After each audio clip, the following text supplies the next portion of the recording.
పెద్దలందరికీ వందనాలు, పిల్లలకు ఆశీస్సులు. నా పేరు ప్రసాదరాజు అండి. సమాజంలోని ఒక రుగ్మతను గురించి నా అభిప్రాయాన్ని మీతో పంచుకోవడానికి నేను కొన్ని వీడియోస్ చేశాను. ఇది 7వ వీడియో. ఆ అంశము నేను తీసుకున్న సబ్జెక్టు విడాకులు. ఇంతవరకు గత 6-7 భాగాల్లో విడాకులకు కారణమెవరు, ఏ పరిస్థితులు దారి తీస్తాయి, పట్టణాల్లో ఎలా ఉంది, పల్లెటూళ్ళలో ఎలా ఉంది, తర్వాత అసలు వివాహం అంటే ఏమిటి, చట్టం ఏం చెబుతుంది, విడాకులు ఎలా తీసుకోవాలి, పద్ధతులు, చట్టం ఏం చెబుతుంది, ఇవి చెప్తూ ఇక విడాకుల వల్ల వచ్చే పరిణామాలు కూడా చెప్పాను చివరి భాగంలో. దానికి కొనసాగింపుగా ఈరోజు ఆ విడాకుల చెడు పరిణామాల గురించి మిగిలిన భాగాన్ని చెప్తాను. పోయిన భాగంలో నేను చెప్పింది విడాకుల వల్ల వ్యక్తిగతంగా ఇద్దరికీ చెడ్డ పేరు, తర్వాత పేరెంట్స్ ఎలా సఫర్ అవుతారు, అలాగే పిల్లలు ఎలా సఫర్ అవుతారు, దీనివల్ల చెప్పాను.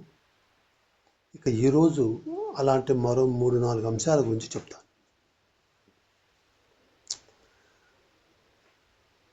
ఈ యొక్క విడాకుల వల్ల వచ్చే పరిణామాల్లో ఒకటి లాస్ ఆఫ్ సపోర్ట్. తోడు లేకుండా పోతుంది. తోడు ఎంత అవసరమో మనకు తెలియంది కాదు. మనిషికి తోడు చాలా చాలా అవసరము.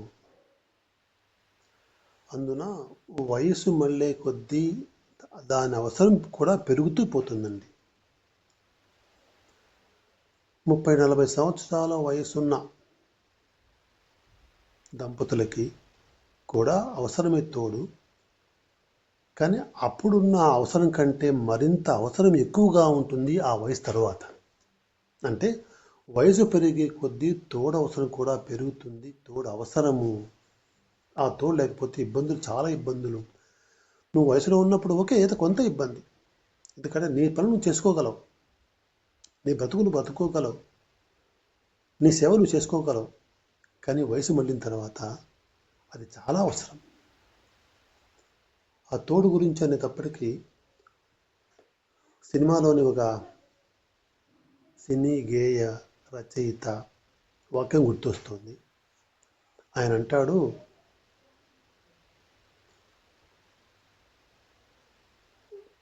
మనసుకు మనసై, ఆ పాట అండి, నీకు నేను తోడున్నానన్న పదమే మనసున మనసై పదం నాకు గుర్తు రావడం లేదు. నేనున్నానన్న ఆ పదమే చాలు, అదే భాగ్యము, అదే స్వర్గము అంటాడు. నీకు నేనున్నానన్న పదమే తోడే. అలా తోడే మహాభాగ్యము, మహా అదృష్టము అంటాడు ఆయన.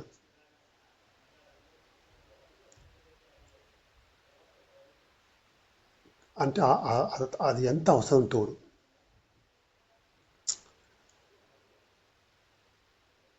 ఆ తోడు లేదనుకోండి, ఊహించుకోండి పరిస్థితి. ఇంటికి వస్తావు, ఏదో ఇంట్లో భార్య ఉంటే నీకు కొత్త నీళ్ళు ఇస్తుంది, టీ ఇస్తుంది, ఏదో కూర్చోబెట్టుకుంటుంది, చెప్తుంది. అలాగే భర్త, నువ్వు ఇంటికి వస్తావు, భార్య ఇంటికి వచ్చిన తర్వాత అతని సాహచర్యంలో ఎంతో నీవు రిలాక్స్ అవుతావు. అలాగే బాధ చెప్పుకోవడానికి ఒక మనిషి అంటూ ఉండాలి, తోడు. లేకపోతే అది అనారోగ్యాన్ని దారితీస్తుంది. ఒక ఉదాహరణ చెప్తాను. ఒక బాబు ఉంటాడు ఇంట్లో, వాడికి 3 ఏళ్ళు 4 ఏళ్ళు. అలా కూర్చొని ఉంటాడు. నాన్న ఆఫీస్ నుంచి వస్తూనే అంతవరకు ఆడుకుంటూ ఉంటాడు. వాడు ఆడుకుంటూ ఉంటాడు. నాన్న వస్తూనే పోయి ఖర్చుకొని ఏడ్చేస్తాడు. ఏం ఎత్తుకొని బుజ్జగించి ఏం రా ఏం పా అంటే అమ్మ తిట్టింది అంటాడు. ఆ తల్లి ఊరికే తిట్టి ఉండదు, ఏదో అల్లరి చేసి ఉంటాడు, గట్టిగా మందలించి ఉంటుంది. రే అల్లరి మానుకుంటావా, కొట్టాలనా, నువ్వు దెబ్బేయాలన్నా వచ్చి ఎత్తుతుంది వాడిని కంట్రోల్ చేయడానికి. అది వాడు భరించలేడు. బట్ అలా బాధను అలా పెట్టుకొని మళ్ళీ ఆడుకుంటూ ఉంటాడు. నాన్న కనపడతానే ఏడ్చేస్తాడు. అమ్మ కొట్టింది, అమ్మ తిట్టింది అంటాడు. అయిపోయి వాడికి ఎంతో తృప్తి అన్నమాట. ఆ నాన్న కలుసుకొని చెబుతూనే వాడికి సగం రిలాక్స్ అవుతాడు. ఎందుకంటే ఏదో నాన్న మీద నమ్మకం, నాన్న ఏదో చేస్తాడని, నాన్న మీద ప్రేమ, అట్లా సగం రిలాక్స్ అవుతాడు. ఇది అంతేనండి. నీకు నేనున్నానని తోడుగా నిలిచిన ఆ పదం ఇప్పుడు గుర్తొస్తుంది. నీకు నేనున్నానని పలికిన అదే స్వర్గము, అదే అదృష్టము ఉంటాడు. అలా తోడు లేకపోతే మనసు జీవితం దుర్భరంగా ఉంటుందండి. ఇక తోడు అమ్మా నాన్న ఎంతకాలం ఉంటారు? నీకు 40-50 ఏళ్ళు వచ్చాయి, అప్పటికి వాళ్ళకి 60-70 ఉంటాయి. వాళ్ళకు తోడంటే ఎట్టుండాలంటే నీ కష్టసుఖాలను పంచుకునేటట్టు ఉండాలి, నీ కష్టాన్ని పంచుకునేటట్టు ఉండాలి. ఆ వయసులో పాపం వాళ్ళు అలా ఆశించకూడదు వాళ్ళ నుంచి. 40-50 ఏళ్ళు వచ్చిన తర్వాత ఎంతసేపు నీవు తల్లికి తండ్రికి సేవ చేసే విధంగా ఉండాలి తప్ప, నువ్వు 50 ఏళ్ళ వాడు ఇంటికి వచ్చినప్పుడు కూడా అప్పుడు అమ్మ కాఫీ కలిపి ఇవ్వాలంటే అది సాధ్యమా? కరెక్టా? ఆమెకు సేవ చేసే వయస్సు నువ్వు. వీళ్ళకి సేవ చేయలేవు కదా. ఆ వయసులో కూడా నువ్వు సేవ చేయించుకోవాల్సి వస్తుంది. తర్వాత భార్య కంపెనీ భర్తకి, భర్త కంపెనీ భార్యకు ఎంత ఉంటుందో అది మరొకరు ఇవ్వలేరండి. భార్య కంపెనీ ప్రపంచంలో మరెవరు ఇవ్వలేరు. అలాగే భర్త కంపెనీ భార్యకు ఎవరు ఇవ్వలేరు ప్రపంచంలో. ఆ భార్య మాత్రమే, భర్త మాత్రమే ఇవ్వగలరు. అలాంటి సపోర్ట్ పోతుంది విడాకులతో. Next, loss of income. ఏం చెప్తున్నానో, విడాకుల వల్ల వచ్చే దుష్పరిణామాలు. Loss of income. $40 తీసుకుందాం. భార్య ₹1,00,000, భర్త ₹1,00,000 సంపాదిస్తూ ఉంటారు. మరి ఇద్దరు కలిసి 2 లక్షలు. సగం ఇంటి ఖర్చులకు పెట్టుకొని సగం సేవ్ చేసుకుందాంలే, ఆదా చేసుకుందాంలే అని అనుకుని ప్లానింగ్గా వెళ్తే ఆ కుటుంబానికి నెలకు 1,00,000 మిగులుతుంది. ఏమైనా చేసుకోవచ్చు. కారు కొంటారో, సౌకర్యాలు కొంటారో, ఇల్లు కొంటారో, భూమి కొంటారో, ఇంకోటి కొంటారో, అవకాశం ఉంది. అలా ఆర్థికంగాను సామాజికంగాను ఫ్యామిలీ డెవలప్ అవుతుంది. ఎప్పుడైతే విడిపోయారో సగం ఇన్కమ్ పోయిందా? ఉద్యోగం చేసే వ్యక్తులే కానక్కర్లేదు, పల్లెటూళ్ళల్లో జరిగే వ్యవసాయం కూడా ఒక రకమైన ఉద్యోగమే. ఉద్యోగం అంటే ఏంటి? వ్యాపకం. ఆ పల్లెటూళ్ళల్లో ఆ దంపతులు వ్యాపారం చేస్తున్నారో, వ్యవసాయం చేస్తున్నారు, కూలికి పోతున్నారు, ఏమైనప్పటికీ ఇద్దరు కలిసి సంపాదించుకుంటారు, ఆ కుటుంబం నడుస్తుంది. ఎప్పుడైతే విడాకులు జరిగిందో అక్కడ కూడా అదే బాగా కుంటుపడిపోతుంది. ఖర్చు సగం తగ్గదు. భార్యాభర్త, ఇద్దరు పిల్లలు, నలుగురికి ఎంత ఖర్చు ఒకరు తగ్గినా, అంటే భార్య తగ్గినా భర్త తగ్గినా ఖర్చు అయితే కొంచెమే తగ్గుతుంది తప్ప ఏమి పెద్ద ఎక్కువ తగ్గదు. ఆదాయం మాత్రం సగం తగ్గిపోయాయి. కాబట్టి లాస్ ఆఫ్ ఇన్కమ్ అన్నది ఉంటుంది. ఆర్థికంగా డబ్బు అవసరం ఎంతో ఎవరు చెప్పక్కర్లేదు. దాన్ని ప్లాన్డ్గా, ఒక ప్రణాళికాబద్ధంగా ఉపయోగించుకుంటే కుటుంబము ఎంతో డెవలప్ చేసుకోవచ్చు. అలాంటి ఆర్థికమైనటువంటి లొసుగు ఏర్పడుతుంది ఈ యొక్క విడాకుల వల్ల. అది మరొక నష్టం. ఇక మరో నష్టం ఏంటంటే అక్రమ సంబంధాలు. వివాహము చేసుకోవడంలో ఒక ప్రధాన ఉద్దేశం సంతానోత్పత్తి. అంటే ఇక్కడ సంతానోత్పత్తి అనే బదులు సంసార వృద్ధి అని చెప్పచ్చు. పశువులకి పక్షులకి సంతానోత్పత్తి అనే పదం సరిపోతుంది. ఇక్కడ వంశాభివృద్ధి పిల్లల వల్ల జరుగుతుంది అని ఒక ఎయిమ్, ఉద్దేశం, పెళ్లి యొక్క ఉద్దేశం. అలాగే ఇద్దరు పెళ్లి తర్వాత ఫస్ట్ నైట్ జరుగుతుంది. ఆ కాపురం అలా కొనసాగుతుంది. ఈ యొక్క కలయిక అన్నది, సెక్స్ అన్నది చాలా అవసరం. ప్రకృతి యొక్క నియమం అది. అదేమి తప్పు కాదు, అవసరం కూడాను. ఎంతో రిలాక్స్ అవుతారు వ్యక్తులు ఆ కలయిక తర్వాత. ఇష్టపడతారు కూడా, ఎంతో ఇష్టపడింది. అది లేనప్పుడు ఎంత అసంతృప్తో నాకు తెలుసు అంటే విడాకుల కోర్టుల్లో చాలా కేసుల్లో భర్తకు ఇంపార్టెంట్ అంటే మగవాడు కాదు, మగతనం లేదు కాబట్టి విడాకులు అన్న కేసులు చాలా చూశాను. అలాగే భార్యకి పిల్లలు పుట్టరు, మరో భార్య. కాబట్టి పెళ్లి యొక్క ఉద్దేశాల్లో రెండు ప్రధానమైనవి కలయిక, పిల్లలు. పిల్లలు అన్నది ఒకరు వాళ్ళ చేతుల్లో ఉండదు. ఈ కలయిక వాళ్ళ చేతుల్లో ఉంటుంది. పెళ్లి తర్వాత కొద్ది కాలం కలిసి ఉంటారు, కాపురం చేస్తారు. ఇక విడిపోయేటప్పటికీ అంతవరకు దాన్ని అనుభవించారు, టేస్ట్ చేశారు, ఆ సుఖాన్ని అనుభవించారు. హఠాత్తుగా అది లేకపోయేటప్పటికీ దాన్ని మానుకోవడం సులభం కాదండి. కంట్రోల్ చేసుకోవడం కష్టమే. ఇక వేరే మార్గాలిక పక్క చూపు చూడము. దానివల్ల మీకు సమస్యలు తెలుసు. ఇందాక పోయిన రెండో వీడియోలో చెప్పాను. అక్రమ సంబంధాల వల్ల ఎంత నష్టమో, ఆరోగ్యం దెబ్బతినే అవకాశం ఉంది. అలాగే ఆ సంబంధాల వల్ల ఆ పక్క వ్యక్తి, ఇప్పుడు విడాకులు తీసుకున్న భర్త మరో మహిళతో ఉన్నాడు, ఆ మహిళ తాలూకు కుటుంబము, భర్త, పిల్లలు అలా సఫర్ అవుతారు. ఈ పక్కకు కూడాను అలా ఇతర కుటుంబాలు కూడా సఫర్ అయ్యే అవకాశం ఉంది. అలాగే పిల్లలు, అక్రమ సంబంధాల వల్ల పిల్లలు అవుతారనుకోండి, అదొక పెద్ద సమస్య. చాలా సమస్యలు. ఒక బిడ్డ పుడితే నాకే పుట్టాడా అంటాడు ఈ భర్త. ఆ పక్క మహిళ, ఆమె సమాధానం ఆమెది. సమస్య.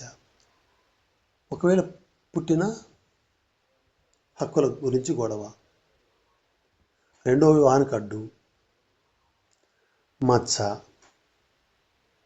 ఫలానా ఆమె ఇలా ఉందంట, భర్తతో విడాకులు తీసుకొని భార్య నుంచి విడిపోయి ఇలా ఉన్నాడంట అనే ఒక చెడ్డ పేరు. నాకు తెలిసి చివరి నష్టము సోషల్ రిలేషన్షిప్. అంటే మనం బతకాలంటే నాకు సమాజం అక్కర్లేదు, నేనేంటో నాకు తెలుసు, నాకు ఎవరు అక్కర్లేదు అని అనుకుంటూ ఉండవచ్చు కొంతమంది. చాలా తప్పండి. మనమేమీ అడవుల్లో లేము, ఎడారుల్లో లేము, సమాజంలో ఉన్నాం. సమాజం అంటే ఏంటి? మనుషుల మధ్య ఉన్నాం. కాబట్టి వాళ్ళ యొక్క అభిప్రాయాలు, వాళ్ళ సెంటిమెంట్స్, చట్టాలు మనం పాటించమంటే కుదరదు. కొన్ని పాటించాల్సిందే, తప్పదు. అంటే వాళ్ళ అవసరం మనకు, మన అవసరం వాళ్లకు. అవసరాలు చాలా చాలా ముఖ్యం. ఒక వ్యక్తి బతకాలంటే ఖచ్చితంగా ఎంతోమంది సహకారం ఉంటే కానీ బతుకు నడవదు. ఆలోచించండి. నువ్వు ఆఫీస్కి వెళ్ళాలి, దేంట్లో పోవాలి? ఏదో ఒకటి, సైకిలో, మోటార్ సైకిలో, సిటీ బస్సో, కారు. దాన్ని ఎవరు తయారు చేయాలి? మనుషులే. చీర కట్టుకుని పోతావు, ప్యాంట్ వేసుకుని పోతావు, అవి ఎవరు తయారు చేయాలి? మనుషులే. నీ బండికి పెట్రోలు ఇవ్వాల్సింది మనుషులే. ఆఫీసు పోయిన తర్వాత బిల్డింగు కట్టింది మనుషులే. సో సమాజంతో నాకు అక్కర్లేదు అనుకోవడం పొరపాటు. అందరితో అవసరాలు తప్పకుండా వస్తాయి. ఈ పరిచయాలు చాలా అవసరం. ఈ పరిచయాలు సన్నగిలిపోతాయి ఈ విడాకుల వల్ల. ఎందుకంటే ఒక ఆడ మనిషి, సరే అబ్బాయి మగవాడు అమ్మ మహిళ వెళ్ళిపోతారు. అటువంటిప్పుడు ఈ మహిళ తాలూకు బంధువులందరితోనూ రిలేషన్షిప్ కట్ అవుతుంది ఆ మగవాడికి.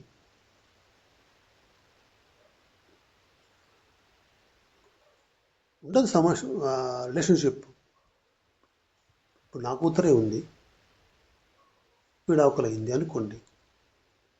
ఇంకా ఆ అల్లుడు నాతో కానీ, నా భార్యతో కానీ, నా ఇంకో కొడుకుతో కానీ, ఇంకో కూతురుతో కానీ, నా అల్లుడితో కానీ, ఇంకో కోడలతో కానీ, మా తమ్ముడితో కానీ, మా అన్నతో కానీ, మా అక్కలతో, వీళ్ళందరితో రిలేషన్షిప్ ఏమవుతుంది? న్యాచురల్లీ కట్ అవుతుంది. వీళ్ళంతా ఏమనుకుంటారు? నా పేరు ప్రసాద్ రాదండి, ప్రసాద్ అన్నకే సంబంధం పోయితే మనమేంది కలిసేది, మనమేంది మాట్లాడేది అని సంబంధాలు కట్. ఈవెన్ ఎక్కడైనా కనపడితే పలకరింపులు కూడా సంశయిస్తారండి. ఇప్పుడు ఒక మహిళ ఉంది, అక్కకు విడాకులు తీసుకుంది. అంత మునుపు అదే బావతో అన్నాను కూడా అంటారు కొంతమంది బావల్ని. సరే అన్న బాగున్నావా, అక్క ఎట్లుంది, కొడుకులు ఎట్టున్నాడు, కొడుకు 10th క్లాస్ పాస్ అయ్యట్టు కదా, కూతురు ఓని ఫంక్షన్ అంటే కదా, లేకపోతే నీ కొడుకు ఫస్ట్ క్లాస్ వచ్చిందంటే కదా, బిల్డింగ్ కట్టారంటే కదా, ఏవో కబుర్లు ఉంటాయి. సరదా కాసేపు నవ్వుతూ మాట్లాడించుకుంటారు, హ్యాపీ. అదే విడాకులైందనుకో, అదే మహిళ అదే మగభక్తి బావ దగ్గరికి వెళ్ళి ఇంత చనువుగా, ఇంత ఆహ్లాదంగా, ఆనందంగా, సంతోషంగా, ప్రేమతో మాట్లాడలేదు. సంశయిస్తుంది. ఈ మనిషి ఏమో ఇటువంటి వాడు, ఎందుకు దూరంగా ఉందామని ఒకటి. నేను ఇతనితో గతంలో లాగా ప్రేమగా, సఖ్యతగా నవ్వుతూ మాట్లాడితే సమాజం ఏమనుకుంటుందో. ఆడు పెళ్ళాం నుంచి విడగొట్టుకొని విడాకులు తీసుకొని దూరంగా ఉంటే ఈమె ఎంత రాసులు పూసుకు తిరుగుతుంది అని ఎక్కడ అనుకుంటారో అని.